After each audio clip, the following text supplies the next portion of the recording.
if the government put a charge on every litre of water that came off a supermarket roof and charged them, guess what would happen? Instantly, they'd be putting rain gardens like they do in America in the car parks That's rather than right. put it into the aquifers. They'd be putting green roofs on all these buildings to hold the water, to attenuate it, to slow it down. And guess what? That'll be good for our industry. It'll be Oh, good for landscape, yeah. horticulture, design. So I think, green taxation could be really, really good for horticulture. In a car park, if you go to your big supermarket, you drive into a car park, nobody thinks about it. You've got a couple of scrubby little beds raised above, a couple of dead trees and some shrubs, and all the water You're dead right, though. cascades.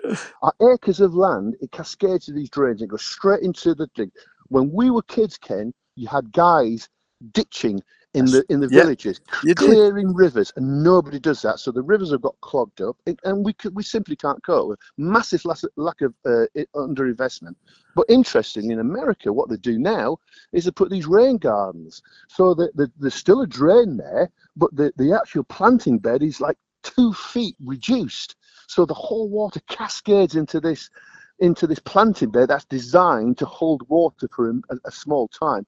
And once it fills up, then it goes into the drain.